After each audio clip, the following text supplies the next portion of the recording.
अजय देवगन की film red ने साल 2018 में लोगों का मनोरंजन किया था। इसे उस वक्त बॉलीवुड की सबसे बढ़िया क्राइम थ्रिलर बताया गया था। हर अच्छी फ़िल्म को दोबारा देखने में दर्शकों को मज़ा आता ही है, साथ ही वो चाहते हैं कि इन अच्छी फ़िल्मों का नया पार्ट भी बने। इसी चीज़ को देखते हुए डायरेक्टर राजकुमार गुप्ता और एक्टर अजय देवगन ने फ़िल्म रेड 2 का ऐलान किया था, जिसके बाद ऑडियंस में हलचल थी। अब दर्शकों का इंतज़ार खत्म हो गया है और रेड 2 रिलीज़ हो गई है। हम बात कर रहे हैं फिल्म की कहानी की, तो फिल्म की कहानी अमन पटनायक के अपने क्लासिक स्टाइल में सूरज उगने से पहले रेड डालने से होती है।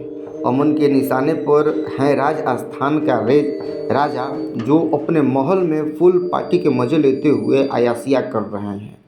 रेड से नाराज होकर राजा इनकम टैक्स अफसरों की टीम पर गोलियां और तोपें चलवा देता है और अपना सारा खजाना ट्रकों में भरकर कहीं और भिजवा देता है। लेकिन अमन पटनायक अगर उसके पीछे हैं तो वो भला कैसे बच सकता है।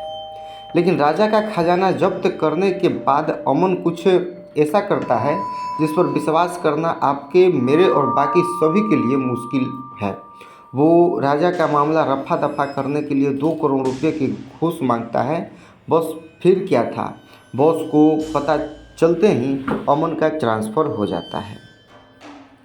अब अमन पटनायक भोज आ चुके हैं। हर बार ट्रांसफ़र से परेशान उसकी बेटी और बीवी मालिनी भी उसके साथ है। भोज में एंट्री करते हुए अमय को नज़र आते हैं एक मंत्री के बड़े बड़े पोस्टर। इन पोस्टर में जन कल्याण की बातें हैं और मंत्री की आंखों में जनता के लिए प्यार।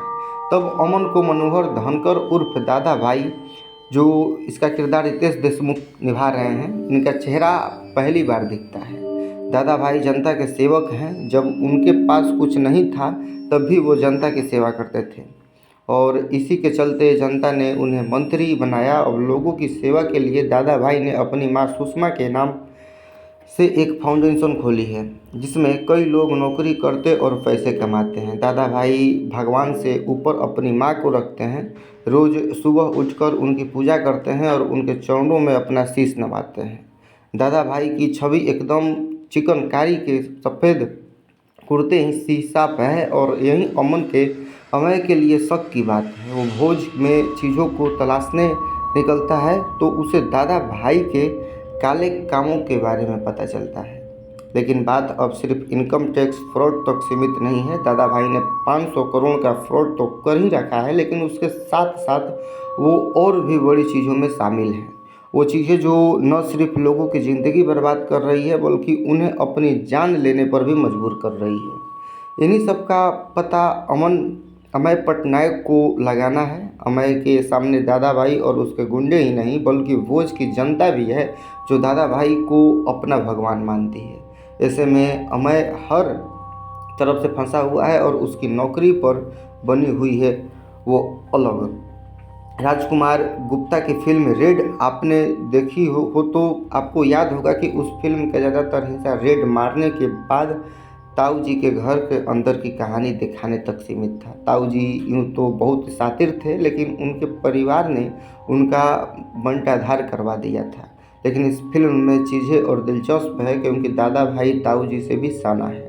वो रातों रात चीज़ों और लोगों को गायब करने का हुनर रखता है और इसी के चलते रेड 2 में कई बड़े ट्विस्ट आते हैं। अपनी राइट से की टीम रितेश शाह, जयदीप यादव, करण व्यास और अक्षत तिवारी के साथ मिलकर राजकुमार गुप्ता ने बढ़िया कहानी तैयार की है, जिसके ट्विस्ट एंड टर्न्स के साथ साथ किरदार भी मज़ेदार है। और फिर राजकुमार गुप्ता ने अपना हुनर दिखाते हुए अपनी कहानी को बढ़िया ढंग से पर्दे पर उतारा है, जो काबिल तारीफ है। फिल्म के क्लाइमैक्स में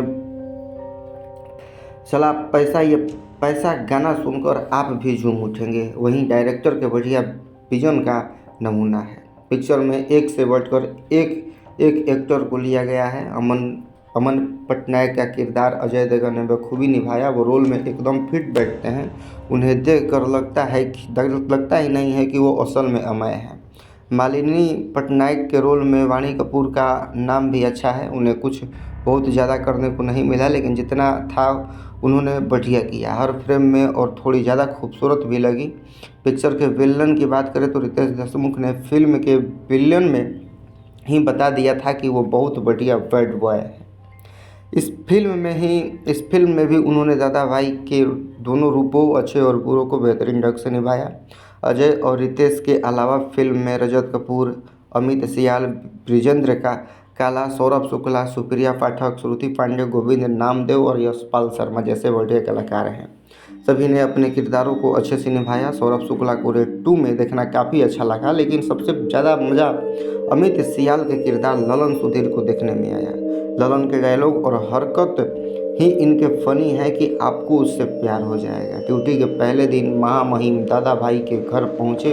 ललन का कहना है कि वो दिन की वो इग्नोर हुई सब्जी है जिसे रात में 10 बजे के बाद निकाला जाता है। साथ ही वो बिन पैंदे का लोटा भी है। फिल्म में फनी मोमेंट्स अमित सियाल और सौरभ शुक्ला ही लेकर आते हैं, जो सीरियस चल रही पिक्चर में दर्शकों के लिए ज़रूरी है। पिक्चर की एडिटिंग, स्क्रिप्ट जो है और इसके गाने भी ठीक ठाक ही हैं। हर फिल्म की तरह रेड 2 में भी कमियां तो है ही, लेकिन आप उन्हें इग्नोर कर इसे एंजॉय कर सकते हैं। तो धन्यवाद दोस्तों। वीडियो कैसा लगा कमेंट बॉक्स में ज़रूर बताइएगा। धन्यवाद।